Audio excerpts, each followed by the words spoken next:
Quer aprender a ter resultados como esse na internet sem precisar aparecer em vídeos no YouTube? Então clica no botão aqui embaixo, faz a sua inscrição no meu treinamento Ranqueamento de Vídeos no YouTube, o Pulo do Gato, que lá eu vou te ensinar tudo o que você precisa saber para trabalhar com o YouTube em vídeos onde você nem precisa aparecer. E no vídeo de hoje do canal, até que enfim, tem jogo do São Paulo e Internacional, Inter e São Paulo, essa noite às 20 horas.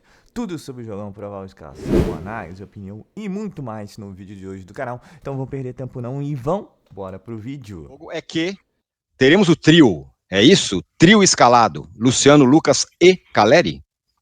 Pois é, né? Tudo bem, Tironi?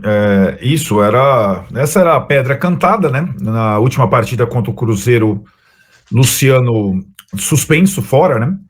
E o trio, com essa etapa de preparação, com o tempo de preparação, ficaria, de fato, junto nesse jogo contra o Inter. Então, Luciano, Lucas e Caleri, com o Caleri já 100%, com o Luciano recuperado da suspensão e o Lucas também recuperado da lesão. Então não tem motivo para não ter um dos três. A questão agora é tática. Como é que os três vão se comportar, né? Se o Lucas vai jogar mais aberto pela direita ou mais ou menos como o Nestor tem jogado pela esquerda. Talvez seja essa a pista que o Zubeldia deu. Lucas pela meia direita, Nestor pela meia esquerda, e o Luciano atrás do Caleri, como vinha jogando. Deve ser aí a composição do trio para o jogo contra o Inter, em Criciúma. Você tem... É isso aí. Eu acho que essa situação do Luiz Gustavo, até por exclusão e pelo tempo de preparação, seria ele o substituto. Porém, a minha preocupação não é nem esse jogo específico. Eu acho que o Luiz Gustavo casa com um adversário tipo Internacional em Criciúma, né? Quando o São Paulo também vai ser agredido. Eu acho que a dinâmica do Luiz Gustavo talvez ela não seja a ideal quando o São Paulo jogar em casa, tendo que propor jogo, né? Para esse jogo, eu acho ok. Nós estamos fazendo o time da frente para trás, né? Isso. Então, o Luiz Gustavo fazendo a dupla com o Alisson, a dupla de volantes. Também outra questão que também é uma meio novidade, vai? Exatamente. Bom, então tá aí o São Paulo bem mexido não, mas com novidades na frente, mexido, com novidades no meio. Mexido, né? O Zubeldia aí defendendo uma invencibilidade, e o jogo não é simples, mas o time deve ser esse aí do meio para frente, de acordo com as apurações do Perdigueiro Arnaldo, certo, Arnaldo? Isso, do meio para trás, a linha de 4 aí não teria porque mudar. O Igor Vinícius cumpriu suspensão, ficaria Igor Vinícius, Arboleda, Alan Franco e o Wellington. E no Mas gol... tem a mudança no gol. Isso mesmo, Jandrei. Começa a era Jandrei aí, né? Rafael na seleção, começa a sequência Jandrei. Rafael vinha muito bem.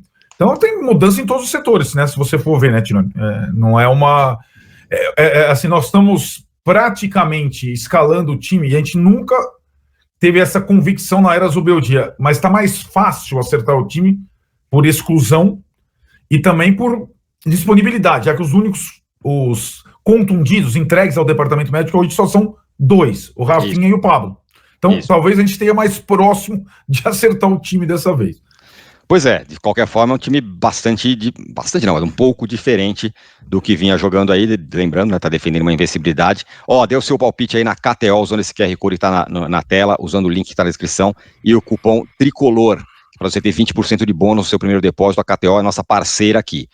Bom, outra preocupação, porque além desse jogo de quinta-feira, tem um clássico no fim de semana contra o Corinthians, combalido o Corinthians, é verdade, em crise e tal, mas é o Corinthians em Itaquera. E o São Paulo, toda a história, venceu uma única vez lá, a última vez, justamente com o Carpini, com o Corinthians completamente esmigalhado, e aí o São Paulo conseguiu a vitória. Então é um clássico importante e esse jogo aqui terá sequelas para lá, por 2 razões. A primeira, Arnaldo, o São Paulo vai jogar quinta, o Corinthians já jogou. Então vai ter muito mais descanso pela frente e preparação, isso é indiscutível, né? O jogo é domingo às 4 da tarde. O Corinthians tá muito desfalcado também, com gente suspensa, o Garro não joga, enfim, tem vários caras aí, o Corinthians também vai estar desfalcado. Porém, o São Paulo tem vários pendurados nesse jogo agora que podem ficar fora. Que eu me lembro aqui, Nestor, quem mais? Nestor, Alisson e Alan Franco, só isso. Alisson e Alan Franco talvez nem sejam os melhores jogadores do time, né? Exato. Então não é... E de novo, pendurados do meio para trás, né? Do meio para frente, o São Paulo tem muitas opções. Do meio para trás, menos. Lembrando que o Ferrarese também está na Copa América, né? Rafael, Ferrarese, Bobadilha e o Ramos Rodrigues. Mas esse trio preocupa, eu concordo plenamente com você. Primeiro, a ponderação do intervalo muito pequeno entre um jogo e outro, né? Chega a ser quase um absurdo, lembrando que o Corinthians jogou na terça-feira. O Inter também vai jogar no domingo, às 4 horas em Salvador. O Inter também vai ter um intervalo pequeno, mas entre São Paulo e Corinthians esse intervalo desproporcional. E esses 3 jogadores pendurados, né? Sobretudo o Alisson, porque eu acho que o Alisson, sem o Pablo, sem o Bobadilha, passa a ser um jogador fundamental. Lembrando que a arbitragem São Paulo e Inter é do Braulio da Silva Machado, certo? Que às vezes tem uma arbitragem serena e às vezes tem arbitragens caóticas. Não dá para muito a gente sacar qual que é o Braulio da vez. Muito bem, né? Na final da Copa do Brasil foi uma arbitragem serena e o São Paulo foi campeão. Então, Braulio da Silva Machado apita. Bom, o que mais? Público. Recebo informações de que a parte de visitantes já teve os ingressos esgotados. Então vai ter torcida do São Paulo lá. Deve ter casa cheia, cara, porque... Bom, primeiro, São Paulo não vai há muito tempo a Criciúma. Inter também não. Inter tem torcida na região. São Paulo e Inter são torcidas próximas. Não é só o setor visitante. Deve ter um setor neutro, que é da cidade de Criciúma, digamos assim, e que tem muito São Paulino que vai estar lá no meio, né? Então vai ter bastante torcida do São Paulo. O Inter não vem jogando em sede fixa, né? Ele vem sendo itinerante. Dessa vez vai jogar em Criciúma e eu acho que vai estar razoavelmente dividido. O torcedor do São Paulo vai se fazer presente, sim, lá no Heriberto Rios. Você está procurando um no-break com bastante tempo de autonomia? 1 hora, 3 horas, 8 horas? O jogo é osso, né? Tá com expectativa depois de bastante tempo treinando? Cara, eu tô com expectativa de resultado nessa semana, cara. Eu acho que são 2 partidas dificílimas. Mas agora tem descanso, né? Agora a galera tá... sim, mas descanso para jogar 2 como visitante. Eu lembro que o último jogo do São Paulo, o time saiu contra o Cruzeiro, o time tava morto em campo. É verdade. Tava todo mundo muito cansado. Exato, essa questão da recuperação física é até maior para mim do que a do treino, sabe? Acho que da recuperação física do time, eu acho muito importante. E acho que teve um período suficiente de descanso e recuperação. Pelo menos o DM praticamente esvaziou, né, Tironi? Muito bem, então amanhã tem Internacional contra São Paulo, Campeonato Brasileiro, rodada 9, né? Rodada 8 ainda, o São Paulo tem 7 partidas. Rodada 8, o São Paulo não tem jogo atrasado, quer dizer, tem esse jogo, né, que foi adiado lá por conta da crise climática, vai ficar no mesmo número de jogos que os outros, e se o São Paulo vencer, o que não vai ser fácil, o São Paulo pula ali para as primeiras posições, já está em 4º lugar, pula ali, continua na briga, e agora tem muita rodada do Brasileiro, só do Brasileiro, né? Isso, exato. Agora uma sequência forte de Brasileiro, né? Depois de Inter e Corinthians, São Paulo tem o Cuiabá em casa e começa a ser o casa fora, e tem depois do Vasco, que é no outro sábado, uma sequência de 2 jogos em casa contra Criciúma e Bahia, que aí dá uma revertida na balança, né? Você começa a ter 2 partidas em casa, e o São Paulo fez as 2 vitórias em casa contra Fluminense e Cruzeiro, foi importante. Muito bem, então é isso? Não, tem mais. Tem mais. O Belmonte adiantou na live. Isso aí. E o São Paulo anunciou em primeira mão, disse pra gente. Muita gente duvidou, porque o Belmonte tinha falado isso do Caio Paulista, levou o chapéu do Fluminense. Exatamente. Mas dessa vez ele tinha a pista certa. O São Paulo contratou em definitivo, anunciou isso oficialmente o Michel Araújo, que assina contrato até 31 de dezembro de 2027. Então ele passa a ser jogador do São Paulo de forma definitiva. Até espero que ele consiga... Ele tem lampejos, jogos muito bons, jogos não tão bons, que ele consiga uma sequência. Outro jogador vai ficar à disposição do Zubeldia. No Zubeldia também a gente já avalia o confronto todo. Boa, um abraço pro Berton. Zubeldia, invicto, 10 partidas, a gente tem que acrescentar do Milton Cruz na transição, 11, uma fase que o São Paulo não vive há muito tempo, com 9 vitórias e 2 empates. O que resultou tudo isso, essa boa fase, a melhor da temporada? O São Paulo saiu da proximidade do rebaixamento pro G4, o São Paulo defende o G4, ele pode ser co-líder se vencer o Internacional.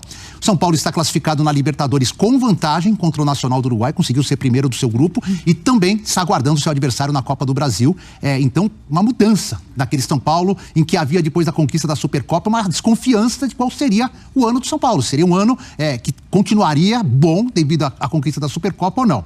O que o Zubeldia tem de problema? Além dos 2 únicos, hoje só 2, eu falo tanto em machucado quando eu entro lá da porta do CT, né? Aquelas listas intermináveis, só 2 hoje, 2. Pablo Maia, preocupa mais, foi cirurgia, vai demorar aí mais pelo menos 75 dias. E o Rafinha já em transição de campo. Ele se machucou no mesmo dia que o Wellington Rato e o Lucas, naquela primeiro jogo da Libertadores. Então só tem 2 desfalques por DM. E tem 4 jogadores que estão nas seleções. A exemplo do Inter, que tem 3. O principal deles, se a gente tem uma tela, é o Rafael.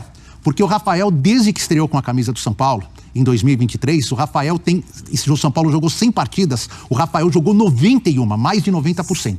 Outras 9 partidas foram defendidas por outros goleiros. Nesta temporada, o Rafael, dos 29 jogos, jogou 25, 86%. A média de gols do Rafael no gol, 0,86. Quando ele não joga, cai um pouquinho para 0,54. Mas o Rafael, a gente pode falar que depois de 5 anos, é o primeiro goleiro que apaga de vez o fantasma Rogério Ceni como goleiro do São Paulo durante uma geração inteira. O Volpe até teve seus momentos, mas o que chegou e apagou mesmo o fantasma do Rogério, tirou o fantasma do CT, foi o Rafael. E esse é o grande desfalque do São Paulo. Bobadilha poderia brigar pela titularidade, Ferrarese seria reserva e Rames Rodrigues nem tem sido aproveitado, então não dá nem para considerar como desfalque. Boas notícias, o Wellington Rato, depois de mais de 60 dias, relacionado, deve começar no banco. A tática do Zubeldia é jogador que passa mais de 2 semanas no DM, começa no banco, foi assim com o Lucas Moura e com o Caleri, entra no decorrer das partidas até readquirir a melhor forma. E tem a volta do Luciano e do Igor Vinícius. Eu também posso arriscar como Berton um time. Jandrei no gol, Igor Vinícius, o Arboleda, que foi a grande ausência na Copa América, não foi convocado, bom para o São Paulo, Alan Franco e o Wellington, meio de campo o Alisson, e talvez aí uma dúvida, o Luiz Gustavo ou o Galopo, a linha de 3 ali atrás do Caleri, com o Luciano, com o Lucas Moura, com o Luciano e provavelmente com o Nestor, e o Caleri na frente. Time bem forte do Zubeldia para defender a invencibilidade e para poder, quem sabe, ser co-líder do Campeonato Brasileiro. E uma notícia de bastidor importante, o Michel Araújo, que não é um titular absoluto, mas é um jogador bem importante para todos os técnicos que lá passaram desde a chegada dele, Dorival, Carpini e agora o Zubeldia, renovou o contrato antes da partida da equipe para Criciúma até 2027. Então São Paulo garante a permanência do Michel Araújo no grupo, que é uma boa pedida, um jogador assim que taticamente tem tido sua importância bem grande, joga em várias posições, quebra muitos galhos, até de lateral esquerdo tem jogado. Adversário como o Inter, né, Mal? Porque uma coisa é empatar fora de casa com todo o respeito. Atlético Goianiense, Criciúma, Vitória, né? São Paulo conseguiu vencer o Vitória e vencer o Atlético Goianiense, fora de casa, né? 2 times mais fracos. Agora o Inter é um time que vai brigar talvez na mesma raia que o São Paulo, G4 ali, quem sabe. Enfim, o Inter fez uma campanha boa ano passado. Eu acho que eu concordo com você, seria extraordinário. E tem um ponto, né, Mal? O Zubeldia teve muito tempo para treinar, né? O São Paulo tá sem jogar há 10, 12 dias aí. Tô curioso para ver como que vai, na mão do Zubeldia aqui, onde ele toca, as coisas florescem, se o São Paulo vai ter alguma melhora no ponto de vista de jogo coletivo e tudo mais, porque, de fato, teve um tempo bem relevante para treinar. Galera, tá ontem, né, que ele trouxe lá na live do Arquibancada Tricolor, confirmei com pessoas envolvidas que a pedida salarial de Wellington para renovação é 800 mil por mês, mais luvas pela renovação, que nesse momento torna impossível qualquer avanço nas conversas, tá? O Pretzel hoje me diz que o que está pegando são valores de luvas, que a pedida seria em torno de metade disso, a pedida salarial. Enfim, são 2 apurações aí dos nossos colegas. O fato é o que foi dito pelo São Paulo, tanto por Belmonte quanto por Casares ali na segunda-feira, né, que foi o lançamento do novo patrocínio lá da empresa de saúde, é que o São Paulo chegou no seu limite. Essa informação, que agora a bola está com o Wellington. Como a gente não tem a informação precisa dos valores, e acho que é aí que está a questão, a gente tem um limite para analisar, né? Fato, o Wellington merece ser, que hoje o salário de Wellington não chegaria nem a 100 mil reais, o que para a gente é uma fortuna, mas num elenco para os titulares de um clube grande, não é. Os salários estão bem inflacionados, né? Então, muito atrás, ele ganha muito menos, várias vezes menos do que o Ferreirinha, que é um reserva, tá? Então, para mim, ele merece uma valorização, né? Grande, importante, aí de várias vezes o salário que ele ganha hoje. Isso tem um limite, evidentemente. Daí eu não posso dizer se é 700, se é 600, se é 500, não sei o quê, né? Mas a valorização é importante. Aí tem uma questão de que quando o Caio Paulista estava e era o titular, o olhar do São Paulo para o Wellington não foi o olhar cuidadoso que deveria ser. Pois é. Certo? Ele quase foi vendido lá para a Rússia, daí não foi vendido por uma questão de prazo, né? Não deu tempo. Daí ele ficou e foi importante ele ter ficado. Super importante. E daí tem essa é uma questão, e uma questão de oportunismo do staff do Wellington. Ele sabe que o São Paulo está fragilizado na lateral esquerda, com a saída do Caio Paulista, né? Então, ele é o titular, não tem outro, o Patrick não tem a confiança total para ser titular, e o mercado não está fácil de laterais. Então, essa é a situação. Eu acho que o São Paulo está fazendo, nesse momento aqui, o esforço que tem que ser feito para segurar, porque você também não pode ser irresponsável, mas o São Paulo está pagando também por deslizes que cometeu nesse passado recente. Queria te ouvir, Luca.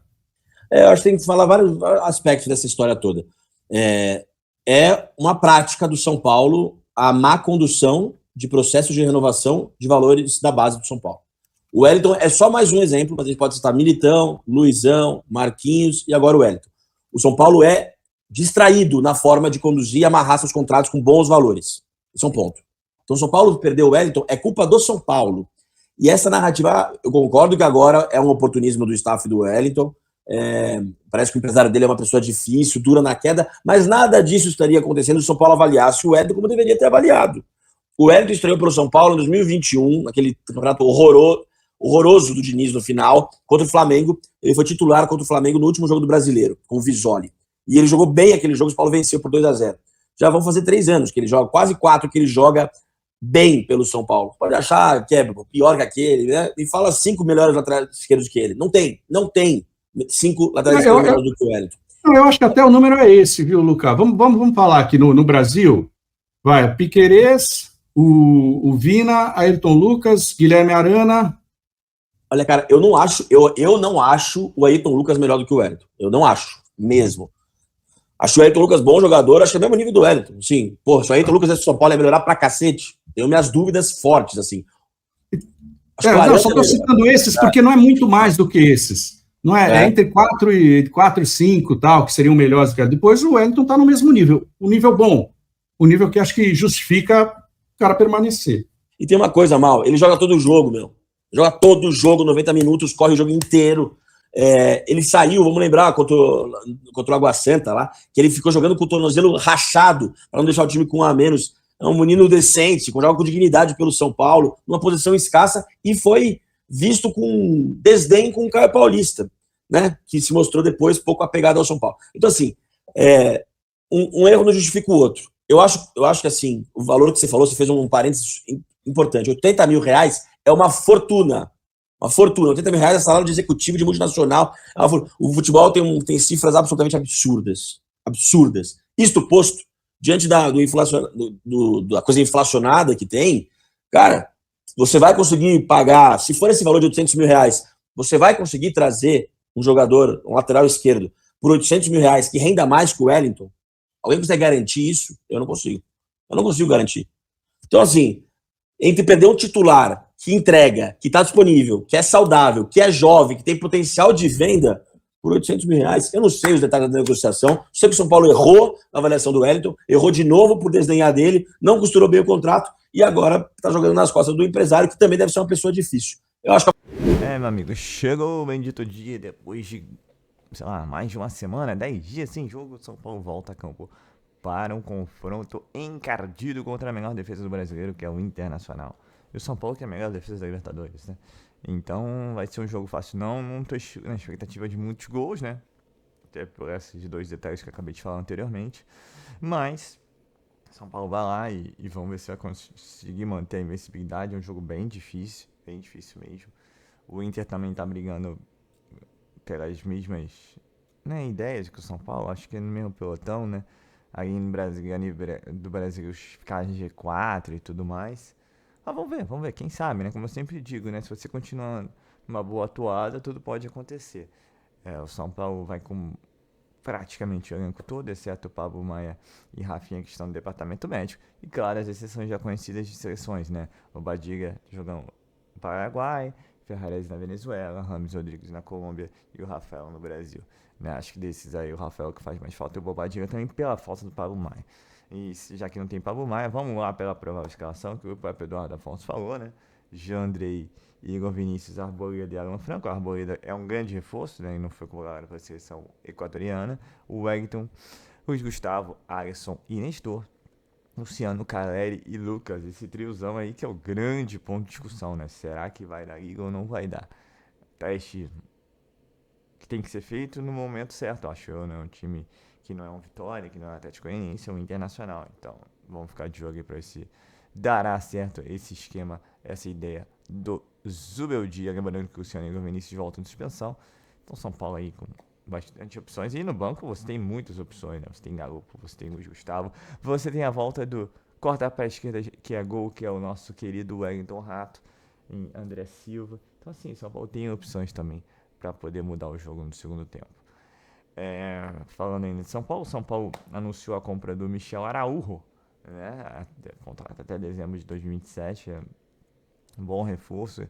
Sempre que entra o Maeda, justo que entra entrar bem e ajuda bastante a equipe. É um cara que já jogou na lateral esquerda, normalmente joga ali no meio campo. E, bom, corre bastante, tem sua qualidade. Podia caprichar mais na hora da finalização, mas aí são questões. O mais importante é que ele veste a camisa, o cara corre. E foi uma boa sacada do São Paulo, é uma boa contratação, sim. Acho que também é importante ter jogadores para compor o elenco, né? Claro que você contrata só craque, só para ser titular, mas o time titular você só tem 11, né? E é bom ter um banco de reserva com opções. Bem, e para fechar, a expectativa que fica, né? Como é que vai ser aí essa sequência dos Beldia? Lembrando que hoje é Inter e domingo é Corinthians, né? O Corinthians já vem com desfalques do Gustavo Henrique e do Garro, mas não sei se vocês viram nas redes sociais, né? O repórter da TV Corinthians já botando lenha na fogueira, né? O que vocês vão fazer lá? Porque os jogadores de São Paulo já estão se preparando para chutar a bandeirinha, né? Falando que o Luciano, quando fez o gol, chutou a bandeirinha e tal. Então, assim, acho que é só assim que você motiva um time que tá numa crise sem fim, né? A gente brinca que quando começou a gestão Casares, o São Paulo é o quarto São Paulo fácil, né? Uma crise profunda, sem títulos, sem patrocínio master e muitos outros problemas, né? Acabaram de perder um campeonato que estava na mão. E aí, de pouquinho em pouquinho, foi restaurando a credibilidade da marca e colocando o São Paulo em outro patamar. E buscando ainda, claro, colocar o São Paulo no patamar que ele merece estar, né? Mas nesse período o São Paulo vence o Paulista, chega à final do Sul-Americana, chega à final do Paulista e vence a Copa do Brasil. Então, quer dizer, o São Paulo sempre nas cabeças. Exceto o brasileiro, que todo ano é uma desgraça, né? Esperamos que esse ano seja diferente. E, bem, Corinthians e Santos nesse período só caíram, né? E o Palmeiras, sim, continua sempre vencendo aí. Mas o São Paulo voltou ao menos a ser uma pedra no sapato do Palmeiras. Ele tem uns jogos, assim, digamos assim, humilhantes, acachapantes, né? Que é a final do Paulista e esse último jogo do Campeonato Brasileiro, mas também tem jogos importantes, como foi a vitória da Copa do Brasil, como foi o título da Supercopa Rei. Então, e o Corinthians também faz parte do processo do título da Copa do Brasil. Então, assim, é um processo, e você contratou um cara aí hoje, que acho que é um cara ideal para São Paulo, né? Um técnico enérgico, que conhece o futebol sul-americano, e que é o que parece estar com o grupo na mão. Agora, vamos ver se esse período de 10 dias foi importante, se vai ocorrer alguma melhora no jogo de hoje com relação ao esquema tático, técnico e tudo mais do Zubeldia, né? Eu acho que fica mesmo a expectativa muito grande para ver o que o São Paulo vai apresentar hoje. Que o adversário é um adversário difícil e um jogo fora de casa. Se eu fosse palpitar, 1-1, né? Mas o desejo é claro de uma vitória. Agora, se trouxer um pontinho, eu tô feliz da vida. Que o negócio é pontuar fora de casa, né? A gente viu a última campanha do Dorival, né? Que a gente não ganhava de jeito nenhum, mas decidiu na Bacia das Almas contra o Bahia fora de casa, né? Evitar qualquer risco de rebaixamento. Então é isso, pessoal. O São Paulo é sempre tema de discussão. O São Paulo que está sempre na mídia, graças a Deus, ultimamente, por boas notícias, e que as boas notícias continuem a se alastrar pela Barra Funda, pelo CT de Cotia e pelo Morumbi, tá ok? Então é isso, pessoal. Eu sou Marcelo Mazorra do canal Mazorra SPFC. Se você quer ficar ligado nas últimas notícias, nas novidades do São Paulo Futebol Clube, não deixe de se inscrever no canal, ativar o sininho para notificações. E nesse vídeo, como eu sempre peço, deixe aquele like zoom, tá ok? Saudações e cores, uma ótima quinta-feira a todos, um ótimo jogo a todos e valeu! Quer aprender a ter resultados como esse na internet sem precisar aparecer em vídeos no YouTube? Então clica no botão aqui embaixo, faz a sua inscrição no meu treinamento Ranqueamento de Vídeos no YouTube, o Pulo do Gato, que lá eu vou te ensinar tudo que você precisa saber para trabalhar com o YouTube em vídeos onde você nem precisa aparecer.